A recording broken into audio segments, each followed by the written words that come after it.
Fire Emblem Fortune's Weave is going absolutely insane with its class system. Let's break it down. So with the new Direct, we got a lot of information on the class system and how it's going to work in Fortune's Weave. Up until now, we had seen a lot of individual characters and individual classes randomly here and there, but now we have an actual structure to it, and we've outlined the beginner, the specialist, and the advanced classes. So the way this system is going to work is that everyone starts in the beginner classes. There are a total of 5 of them. I actually think there's going to be 6, and I'll talk about why. After the beginner class, probably around level 20, you get to promote into the specialist class. There are a bunch of them. They said at least 10 in the Direct, but I also think there's going to be more than that. We'll talk about them as well.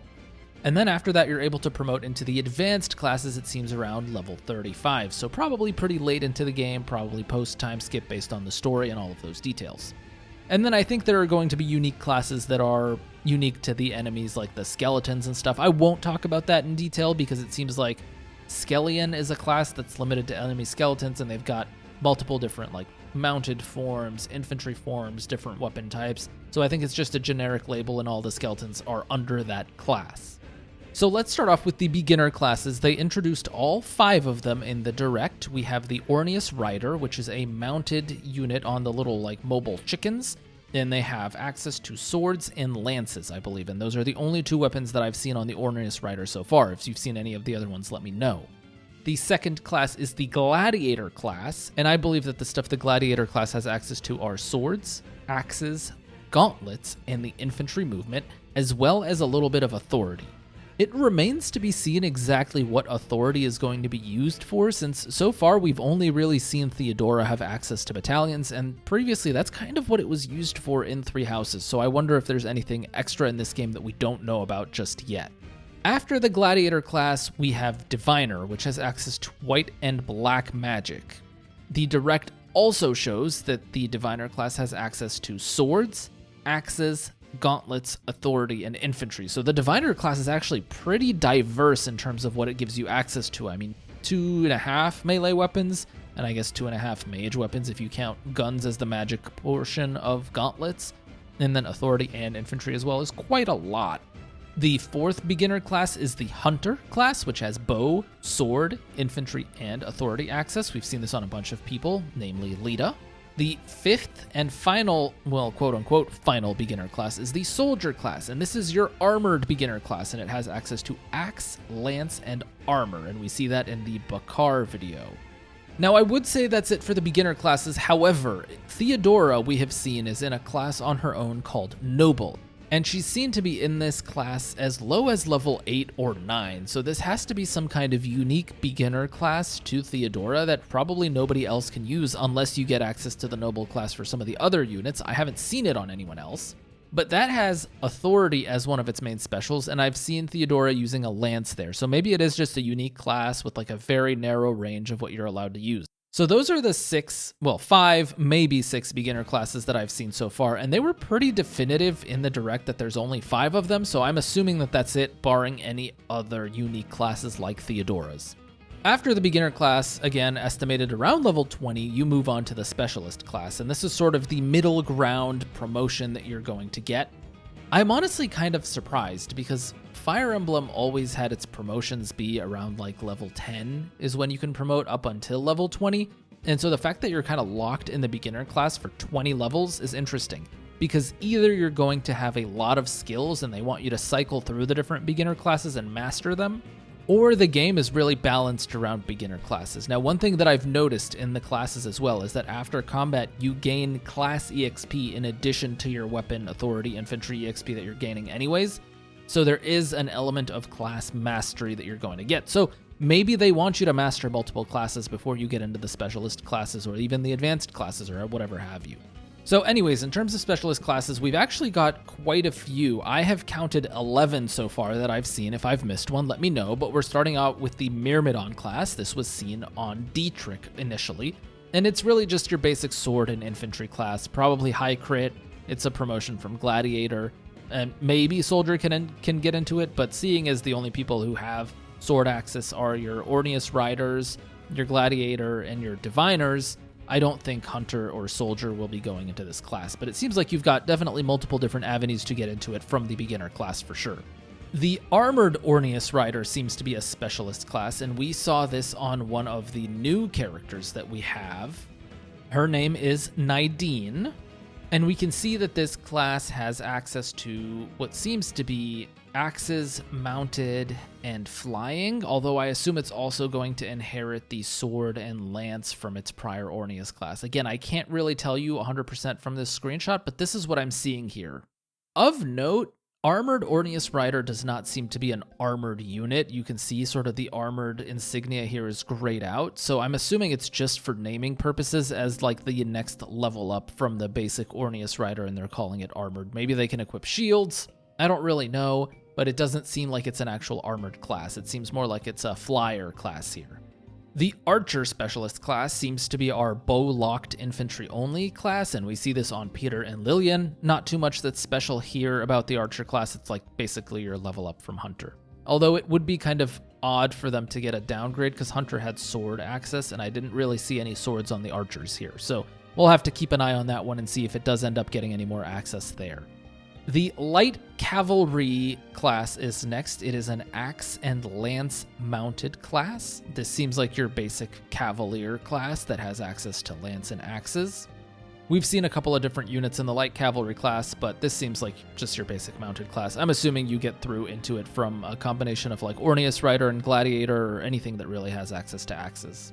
Armored Knight will be the next one.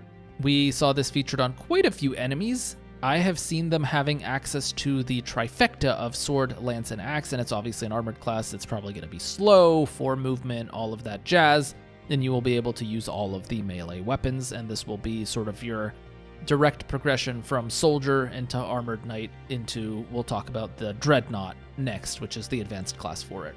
After Armored Knight, we actually saw the Brigand class. There were a few characters in Brigand, most notably Michaela, and that is an axe infantry class. I did not see them with any other weapons, but it would not surprise me for them to have access to them.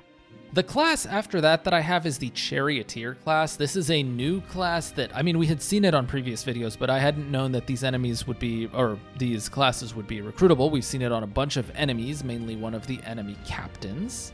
His name was Benditz, and this class is technically a bow class. You can see some arrows and spears in their chariot, but it seems like their main niche is charging down in a straight line and knocking a bunch of enemies in a row. I don't know how useful this will be. I guess in choke points and stuff like that, if you can get a lot of enemies in a line, you can charge them down. It'll probably be a little bit niche unless they can do something else with their bows. Interesting class, though. I'm interested to see what they can do with it. The Winged Soldier class is now renamed from Pegasus Knight. We saw this on only one character, and that is Alexandra. She is really the only unit that we've seen in the Winged Soldier class, and we have almost no descriptions on what they can do except for it being flying and using lances. I really haven't seen much information on Winged Soldier yet, so that remains to be seen, but I'm assuming its natural progression is going to be from Ornius Rider. I mean, that only makes sense, right? It's mounted, it's flying, it's lances. Seems like kind of a one-to-one thing. We also have the Rogue class. This is seen on a new character called Kirok. And the Rogue class seems to have access to swords and bows. Notably, this is also the class we see Ursula in, even though we really haven't seen any information on Ursula so far. I'm like literally dying to know what's going to happen here. And the progression into this one seems to be like naturally from Hunter. It's like an infantry class with access to authority, swords, and bows. So, seems like it's going to be an interesting class. After that, we have 2 magic classes that I know of so far, and that is Priest and Shaman. Priest seems to be able to use white and black magic, and we're seeing that the white magic that the Priest is using is effective against undead, so that's good information to know, kind of like the Slayer skill from Bishop in FE8. And then in terms of Shaman, I've only seen them use black magic, and I've only really seen it on enemies so far, though I think we saw Sirocco being in the Shaman class. Again, this is one that we don't really have too much information about, but I know that it exists. So that is all for the specialty classes so far and everything we know about them there. Now, in terms of like skills and stuff like that, we're able to see some of the skills in the videos, but I don't want to go ahead and go out on a limb and start guessing those skills. I would rather focus on things that are confirmed so far. And where we do have skills confirmed is in the next section, or the advanced classes. Now, these advanced classes seem to be the master class adjacent of this game. We do not have the 4 tiers of classes that Three Houses had. It sounds like we only have 2. We have the beginner, and then we have the specialist, which seems to be like a combination of intermediate and advanced from Three Houses. And then we have the advanced classes here, which is basically the master classes from there. One of my worries whenever I see something like this is that there aren't really going to be enough advanced classes or enough specialist classes, but it actually seems like they went out of their way to make a decent variety. I mean, we saw at least 11 specialist classes so far, and I believe there's going to be more than just 11 specialist classes, but we actually have a lot more advanced classes so far. By my count, the amount of advanced classes that we have, and then again, I believe there to be more than this, but I count at least 14 advanced classes, which is more than beginner, more than specialist, more than anything we've seen yet. So let's go through them. The first class that we actually know a decent amount about is the Guardian class. It's the class that Eshmel is seen at in base, and it uses lance, white magic, and infantry.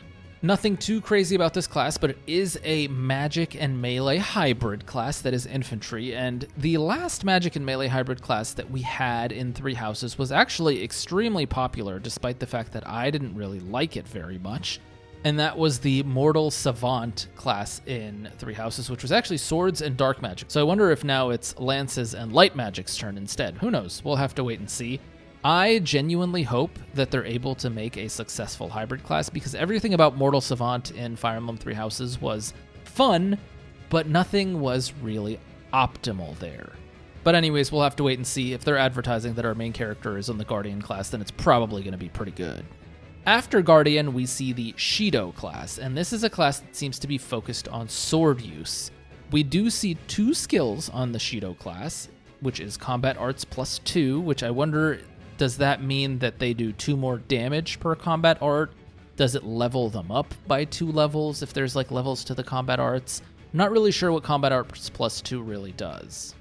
The other skill that they have is Sword Crit +5, which is pretty self-explanatory. I feel like Sword Crit +5 is pretty low overall. Like if you look at Sword Masters in like the FEGBA games and like historically, they usually get like 15 to 20% crit in their class. So I wonder if this will level up at some point or anything like that. But that's all we really see from Shido. It's kind of hard to see anything else there in the screenshot and the video that we have, so we will move on. The class after this that we have is the Bardinger class. It is a mounted class that can use swords and lances. It has the skill Mount and Dismount. It also has Combat Arts +2, and it has Aegis. In Three Houses, the way Aegis worked was it was a percentage chance to reduce bow or magic damage by half, and it was triggered by your dexterity percentage.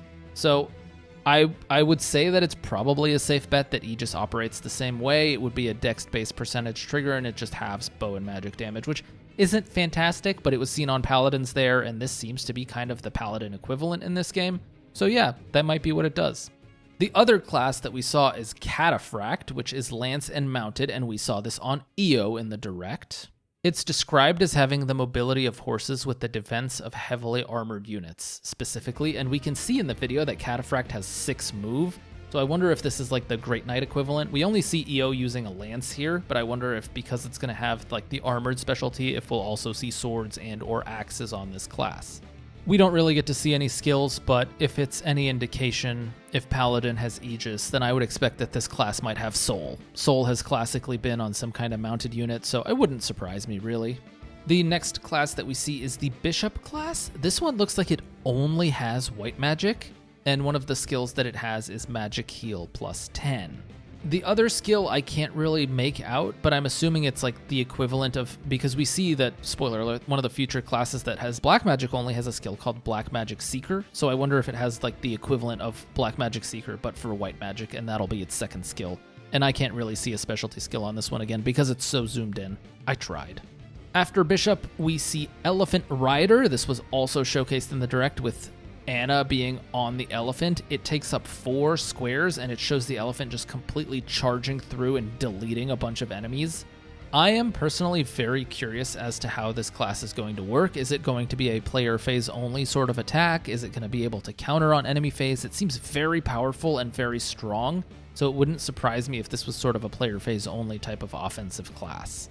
On the class, usually they have a weapon type on the map, but it's actually kind of like a spiral icon, which leads me to wonder if this is completely different to what we're used to and you don't actually have a weapon and the animal itself or the elephant is the weapon in this case. After Elephant Rider, we saw Dragoon, which was extremely exciting to see in this trailer because we now have confirmation that this is indeed Seteth. Now, I will talk about characters in another video and what the implications of this are, but purely from an advanced class perspective, this is basically our Dragon Rider, Wyvern Lord equivalent that has lances and flies. Again, we didn't really see any skills or access to anything like that, but we'll have to wait and see what this class gives us. After Dragoon, we kind of go into the list of classes here where we see Dietrich classing up, and I caught him in the Dreadnought class, which is hilarious because he looks like a freaking hockey goalie with those shin pads. I mean, whose idea was this class design? It's actually hilarious. But like we mentioned briefly before, the Dreadnought class seems to be the natural progression of the armored line, so you go Soldier, into your Armored Knight, into your Dreadnought. We see Axe, Lance, and Armor on this class. It also has skills like Combat Arts +2. It has a skill called Strike Last Defense +5. This seems to be clear enough. Like if you're going last in the combat or going second, you get 5 defense, which encourages enemy phasing, which makes sense for an armored class. And then it has a skill called Focused Counter. Now, historically, the counter skill has had a lot of different iterations. In Fire Emblem Awakening, it was kind of like a damage reflection for half of the damage that you received, or I think it might have been full damage that you received back at the attacker, as long as it's non-lethal damage. In Fates, it only occurred during the enemy phase, which also makes sense given that you're getting defense +5. And I don't really think we saw this in Three Houses. In the Tellius games, that's where you inflicted half damage back to the enemy. So that's what counter was. I don't really know how they're going to handle this in this game because it's kind of counterproductive, pun intended, for an armored unit who's not supposed to be taking much damage to be reflecting damage back at the enemy. Usually you want that on a unit with like low defenses who's going to take a decent amount of enemy and be able to dish it back. So I could be completely wrong and that could not be what this is, but I'm just going off what the past history of Fire Emblem is in this case. After that, we can see the Ovate class, which is black magic only. It has that black magic seeker skill, which I'm assuming is going to be like a straight up buff to black magic damage. We have magic hit +5 as the second skill, and bind speed, which probably decreases enemy speed and lets you double attack easier, kind of like an AoE debuff, which is interesting to see on a class that is black magic only. So I wonder if it's like designed to debuff enemies, maybe get attacked less, and then maybe get danced and like try and sweep on player phase. I don't really know. Then we have 3 classes that we can see on the list, but we don't know very much about. We have the Sniper class, which is probably the progression from the Archer class, a bow-only class that focuses on range and doing high damage from a distance, but can't attack at close range. We have the Forest Knight class, which is another mounted unit that we know nothing about, which is kind of interesting considering we have both Bardinger and Cataphract, so I have to wonder if Forest Knight is the magical mounted equivalent class here, because we do see Tiala in a sort of a mounted magic class, so I wonder if that's what's going to be the case here. And then we have the Warrior class. I think this is the direct progression from Brigand, although I do believe I might have seen Berserker in some of the Darkened Out classes. Speaking of the Darkened Out classes, those are the 2 classes that round things out. They are unaccounted for and unnamed, and no amount of digging that I've done is able to let me find out what these are. And one of them looks like it uses axes, and the other one looks like it uses bows. So I wonder if the bow one is sort of the rogue progression. Maybe that's the assassin class that's going to use swords and bows. And then maybe the axe one that's darkened out is the berserker class, because that's really the only other thing I can think of for axe using here that's kind of an infantry class. So yeah, having said all of that, that is all of the classes that I have been able to find for Fire Emblem Fortune's Weave that are confirmed so far. If there's anything I missed, please let me know. And yeah, give me your opinion on what you guys think in the comments. Very excited to hear it. If you made it this far in the video, comment down below what your favorite class that you are most looking forward to is. And maybe that's the class, the one that gets the most likes, I will do a video on early on in the progression of the Fortune's Weave meta. Kind of like I did my class breakdowns last time. But yeah, with all that said, I hope you all are having a wonderful weekend, and I will see you all in another video very soon. Peace.